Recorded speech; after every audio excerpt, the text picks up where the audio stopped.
ദയാസുജിത്തിന്റെ വസ്ത്രധാരണവുമായി ബന്ധപ്പെട്ട് ഷെഫീന ബീവി പറഞ്ഞിരിക്കുന്ന കാര്യങ്ങൾ ശരിയാണോ തെറ്റാണോ എന്നുള്ള ചർച്ചകളാണ് സോഷ്യൽ മീഡിയയിൽ ഇപ്പോൾ നടന്നുകൊണ്ടിരിക്കുന്നത്.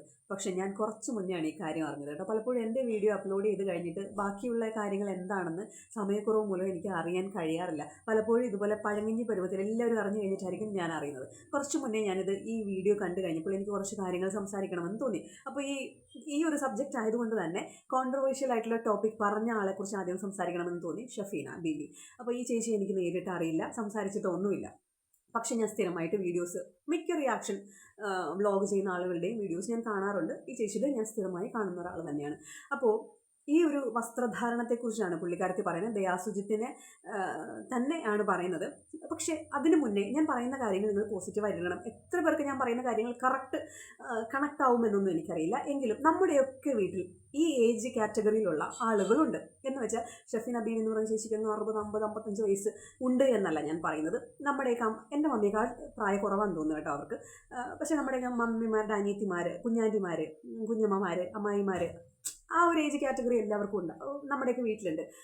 അവർക്കൊന്നും, അതായത് നമ്മുടെ അമ്മമാരുടെ ഏജ് കാറ്റഗറിയിലുള്ള ആളുകൾക്ക് പുതിയ തലമുറയിലെ എസ്പെഷ്യലി പെൺകുട്ടികളുടെ വസ്ത്രധാരണ രീതി നോർമലൈസ് ചെയ്ത് ചിന്തിക്കാനോ നോർമലൈസ് ചെയ്ത് പറയാനോ അവർക്കൊരിക്കലും സാധിക്കില്ല. അത് അവരുടെ മിസ്റ്റേക്ക് അല്ല, അവർ എല്ലാത്തിനെയും കുറ്റം കണ്ടുപിടിച്ച് പറയുന്നതുമല്ല. അവർ ജീവിച്ചിരുന്നത് മറ്റൊരു ജനറേഷനിലായിരുന്നു. ആ ജനറേഷനും ഈ പുതിയ തലമുറയിലെ ജെൻസി ജനറേഷനും തമ്മിൽ ഭയങ്കര വ്യത്യാസമാണ്. എനിക്ക് തോന്നുന്നു ഈ പുതിയ തലമുറയിലെ, അതായത് ഈ പുതിയ ജനറേഷനുമായിട്ട് ഇപ്പോൾ എൻ്റെ ഏജ് കാറ്റഗറിയിലുള്ള ആളുകൾക്ക് പെട്ടെന്ന് ഡൈജസ്റ്റ് ആവും അവരുടെ ചിന്തിക്കുന്ന രീതി, അവരുടെ വസ്ത്രധാരണ രീതി. കാരണം നമ്മളൊക്കെ വളർന്നു വന്ന ആ ഒരു രീതിയിലാണ് ഈ മാറ്റങ്ങൾ കൊണ്ടുവന്നിരിക്കുന്നത്. അപ്പോൾ അത്തരത്തിലുള്ള വസ്ത്രധാരണം അന്ന് ആ ഒരു ജനറേഷന് പെട്ടെന്ന് അങ്ങോട്ട് ഡൈജസ്റ്റ് ആവില്ല. അവർക്ക് ചിലപ്പോൾ അത് ട്രിഗർ ചെയ്യും. ബിക്കോസ് അവർ ജീവിച്ചിരുന്ന ആ സമയങ്ങളിൽ ജീവിച്ചിരുന്ന എല്ലാവരും വളർന്നു വന്ന ആ സമയങ്ങളിൽ അവർക്ക് പ്രയോറിറ്റി എന്ന് പറഞ്ഞാൽ വസ്ത്രധാരണം ഒരു സുരക്ഷിതത്വത്തിൻ്റെ ഒരു അടയാളമായിരുന്നു. വസ്ത്രം നല്ല രീതിയിൽ ധരിച്ചു കഴിഞ്ഞാൽ അവൾ സുരക്ഷിതയായിരുന്നു എന്നുള്ള ചിന്താഗതികളിലൂടെയൊക്കെ ജീവിച്ചു വന്ന അവർക്ക് ഈ ക്ലീവേജ് കാണിക്കുക, എക്സ്പോസീവ് ആയിട്ടുള്ള ഡ്രസ്സ് ഇടുക എന്ന് പറഞ്ഞു കഴിഞ്ഞാൽ വലിയൊരു കുറ്റമാണ്. അവരുടെ ആ പെൺകുട്ടി സുരക്ഷിതയല്ല എന്നുള്ളൊരു ഇൻസെക്യൂരിറ്റി അവർക്ക് ഇപ്പോഴും ഉണ്ട്. അപ്പോൾ ദയാസുജിത്തിനെ സംബന്ധിച്ച് അവളുടെ അക്കൗണ്ട് എടുത്ത് നോക്കി, ഞാൻ ഫോളോ ചെയ്യുന്ന ആളാണ് ദയാസുജിത്ത് കേട്ടോ. എനിക്ക് ഭയങ്കര ഇഷ്ടമാണ്. എനിക്ക് പലപ്പോഴും കൗതുകവും ഒരു റെസ്പെക്റ്റും ഒക്കെ തോന്നിയിട്ടുണ്ട്. ബിക്കോസ് ഞാൻ പല കാര്യങ്ങളിലും അന്തർമുഖയായിട്ട്, ഒരു ഉദാഹരണം പറയാം. എൻ്റെ മുഖത്ത് ആക്നെ വരുന്ന സ്കിന്നാണ്. എൻ്റെ ടീനേജ് മുതൽ എനിക്ക് നല്ല രീതിയിൽ പിമ്പിൾസ് ഉണ്ട്, പോൾസ് ഒക്കെ ഉണ്ട്. ഈ പിമ്പിൾസ് ഒക്കെ ഇങ്ങനെ വന്നതിന് ശേഷം ഇപ്പോഴും ഉണ്ട്. വന്നു കഴിഞ്ഞിട്ട് അവിടെ ഇങ്ങനെ ബ്ലാക്ക് മാർക്സ് ഉണ്ടാവും, ബ്ലാക്ക് മാർക്സും ബ്ലാക്ക് സർക്കിൾസും ഉണ്ടാവും. ഇത് കൂടി വരുന്ന സമയത്ത് എനിക്ക് 4 പേരുടെ മുന്നിൽ പോയി നിൽക്കാൻ എനിക്ക് ഭയങ്കര മടിയാണ്. എനിക്ക് ഭയങ്കര അപകർഷതാബോധവും, ഞാൻ അങ്ങ് അന്തർമുഖയാകും. കാരണം എൻ്റെ മുഖത്ത് ഇങ്ങനെ ഭയങ്കര മാർക്സ് വന്നിട്ടുണ്ടല്ലോ, പാട് വന്നിട്ടുണ്ടല്ലോ, ഞാൻ എന്ത് ചെയ്യും? മാത്രമല്ല എന്നും രാവിലെ എഴുന്നേറ്റ് കണ്ണാടി നോക്കിയിട്ട് ഞാൻ ആദ്യം എന്നെ കുറ്റം പറയും, പിന്നെ കർത്താവിനെ കുറ്റം പറയും. ഇതെന്താ വീട്ടിലെല്ലാവരുടെ മുഖം നല്ല ഗ്ലോ ആയിട്ടിരിപ്പുണ്ട്, നമ്മുടെ ഏജ് ഗ്രൂപ്പിലുള്ള കസിൻ സിസ്റ്റേഴ്സിൻ്റെയൊക്കെ മുഖം നല്ല ഭംഗിയായിട്ടിരിപ്പുണ്ട്, എൻ്റെ മുഖത്ത് മാത്രം ഇങ്ങനെ എന്താ പിമ്പിൾസ് വന്നിരിക്കുന്നതെന്ന് ഇങ്ങനെ ദൈവത്തെ എന്നെയും കുറ്റം പറഞ്ഞ് അന്തർമുഖിയായിട്ടിരുന്ന സ്ഥാനത്ത് ഇന്നത്തെ കുട്ടികൾ, ദയാസുജിത്തിനെ പോലുള്ള ആളുകൾ, എനിക്ക് തോന്നുന്നു ദയാസുജിത്തിന് സൈബർ ബുള്ളിങ് പല കാര്യങ്ങളിലും ബോഡി ഷെയ്മിങ് ഒക്കെ കിട്ടിയിട്ടുണ്ട് നിറത്തിൻ്റെ പേരിലൊക്കെ. പക്ഷെ ആ നിറത്തെ അവൾ അത്രമാത്രം പല വീഡിയോസും, അതായത് ഞാൻ ഒരിക്കലും ഇങ്ങനെ ചിന്തിച്ചു, എനിക്ക് ഇങ്ങനെയൊക്കെ പറ്റിയിരുന്നെങ്കിൽ. കാരണം അവളുടെ നിറത്തിനെ അധിക്ഷേപിച്ച് സൈബർ ബുള്ളിങ് അവൾക്കെതിരെ, അതായത് കോമൻറ്റ് സെക്ഷനിലൊക്കെ ഇങ്ങനെ നെഗറ്റീവ് പറയുന്ന സമയത്ത് അവൾ അതിലൊന്നും പതറാതെ അവളുടെ നിറത്തിന് ചേരുന്ന പെർഫെക്റ്റ് മേക്കപ്പ് ഇട്ടിട്ട് അവളുടെ സൗന്ദര്യത്തെ ഇങ്ങനെ എൻഹാൻസ് ചെയ്തിട്ട് നമുക്ക് കാണിച്ചു തരുന്ന ആ ഒരു കോൺഫിഡൻസ് ലെവലുണ്ടല്ലോ, അതെനിക്കില്ലായിരുന്നു. പലപ്പോഴും അവളുടെ വീഡിയോസ് കാണുമ്പോൾ ഞാനിങ്ങനെ ആലോചിക്കാതെ എത്ര നാളിങ്ങനെ അന്തർമുഖിയായിട്ടൊക്കെ ഇരുന്നു.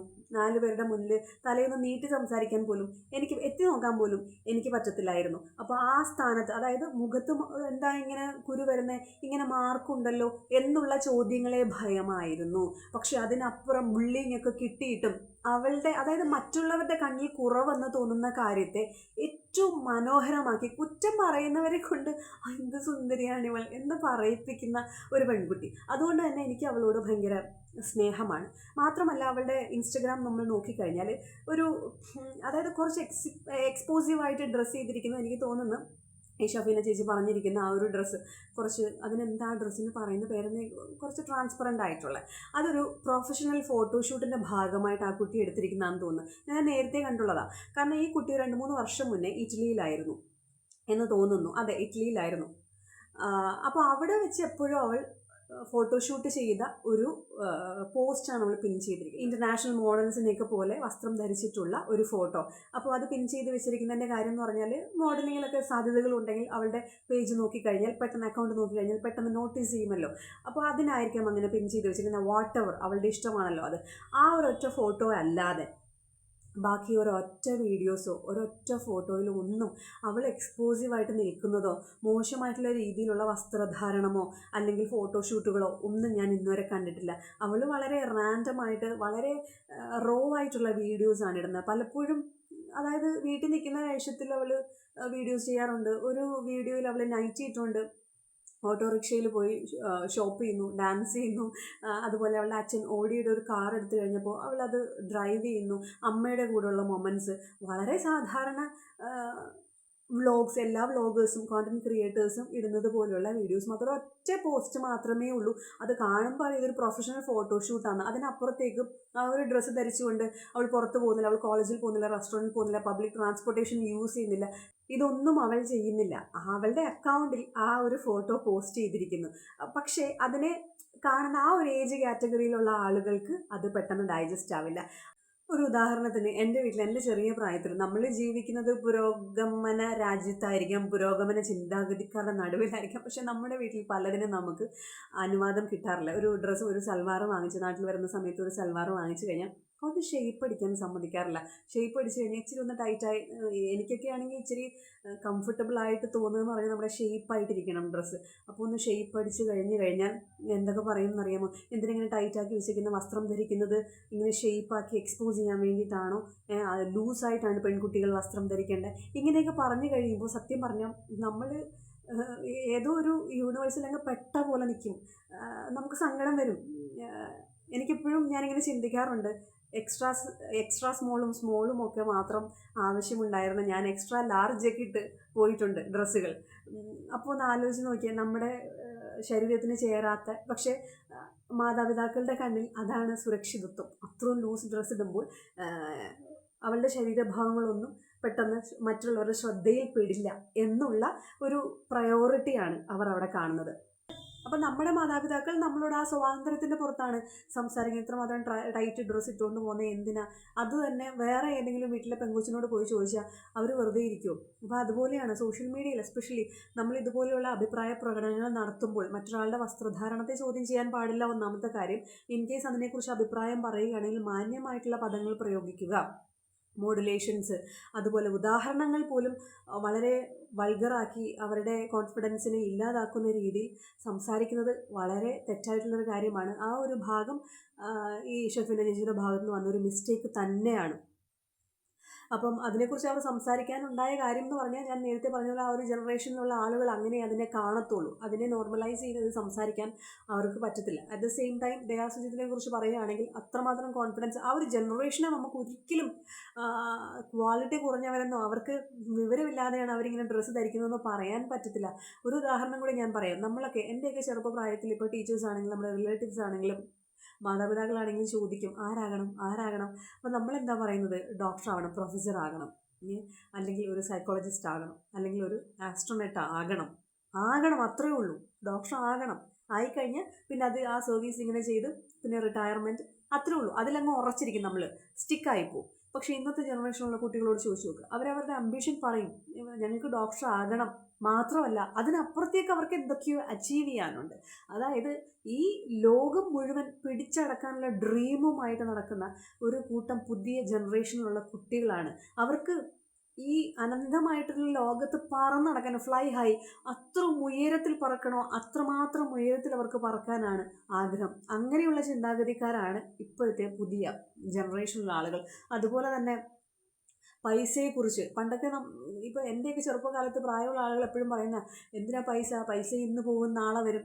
ഒരിക്കലും ഇന്ന് പോയ പൈസ നാളെ വരണമെങ്കിൽ നമ്മൾ വെറുതെ വരത്തില്ല. നമ്മൾ ഉച്ചും കുത്തി നിന്നാലേ ഇന്ന് പോയ പൈസ നാളെ വരത്തുള്ളൂ.